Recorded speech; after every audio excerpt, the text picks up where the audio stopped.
Hello, everyone. How are you? How are you? We are so happy to be here for another YouTube Live. My name is Krylios, Team Rayceen MC and producer, and joining me, as usual, is Rayceen Pendarvis. Hey, Rayceen. Greetings and salutations, all. We are here for our War Two after party, and we are joined by Daniel Hernandez and Yilin Zhang. So let's have a quick chat with them and see, what the campaign process was like for them. Hi, Daniel. Welcome. Hello, Yilin. Welcome. Hey, thanks for having us. Oh, we're great. We're happy to have you both. We're very happy to have you. Yilin's video is off. Let's see if we can get that on, and then we can begin. But in the meantime, I want to ask both of you, how do each of you feel about the campaign process, the voting process, and the election results? So our time is limited, so you can be as succinct as possible. But let's begin with Danielle. How do you feel about the campaign process, the voting process, and the election results? Sure. I think this was pretty unique with the coronavirus situation. I kind of jumped in knowing I hadn't been networking or building a political system for years. I kind of figured I'd do a lot of door to door to kind of get past that, and then the last couple of months can't do that. Um, so that was interesting. I think also the voting process, it was a bit of a, well, can't say that word, is a bit of a mess, with having to request absentee ballots, and then for the special election they just decided to mail it to everyone, and then the long lines for the people who did end up having to vote in person. So that was a bit crazy. I guess the election results were a little surprising. Mm, um, I think in a time with, or in a race with so many people and, kind of what's going on, I do think Washington Post plus, Attorney General Carl seems pretty trustworthy. And I think that sold it for a lot of people.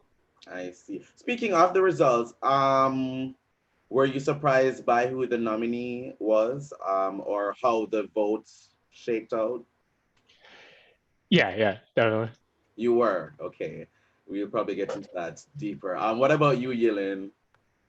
Hi, yes, well, thanks for having us again. And I haven't seen Daniel for a while, so hi, Daniel, how are Hey, you? finally got a haircut.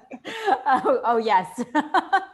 um, I mean, it has been, I think Daniel and I, we started around the same time in the summer, so it's been a long process.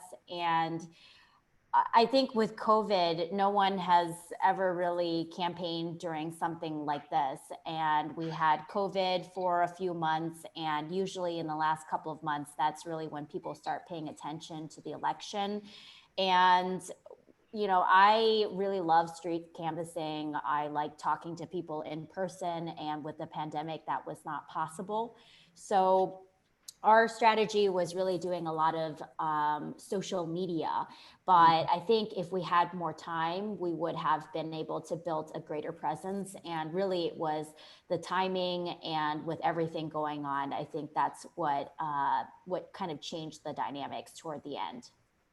Okay, I like that. So tell me, how do you feel about how the results shake out? Are you surprised by who was leading or who led, or how do you feel about that?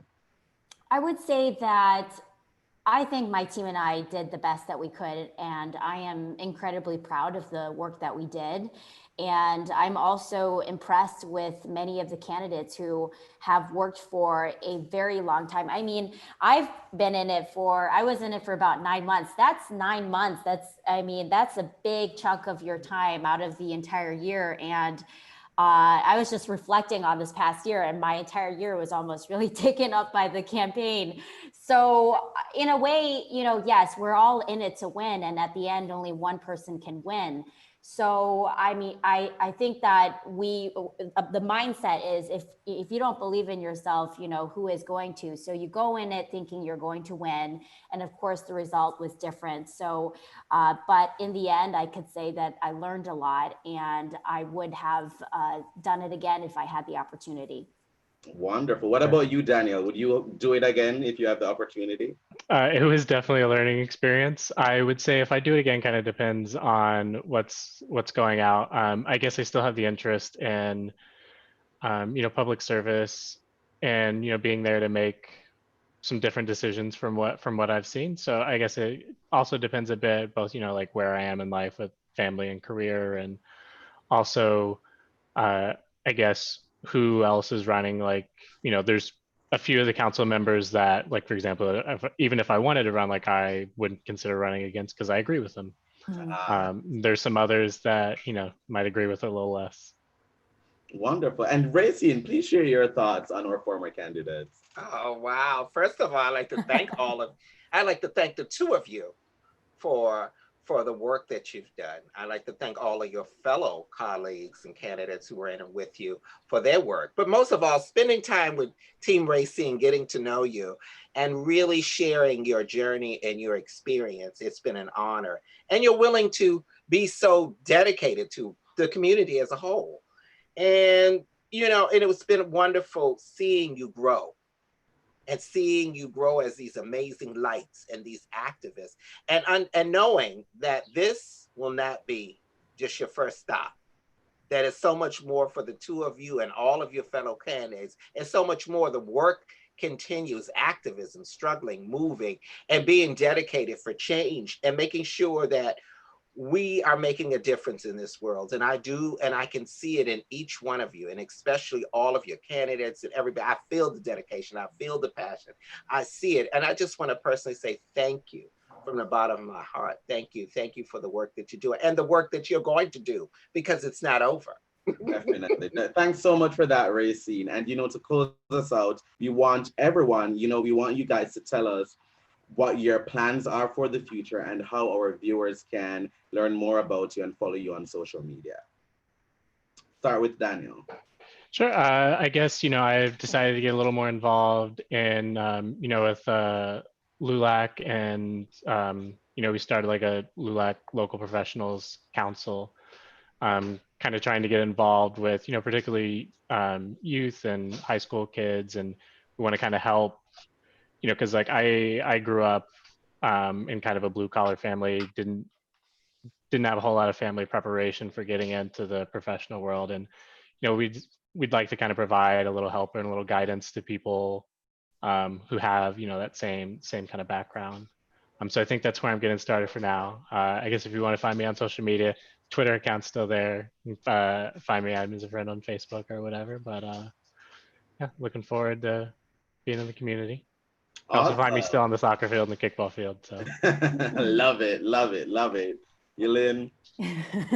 Thank you for that question. I would say that I've actually found the unraveling of the campaign and closing it out to be more difficult than the ramping up. And just, you know, I see it as a marathon of sprints. You know, we were sprinting for a while, and now I'm just trying to get readjusted back to life and not working with my team. That's been very hard for me.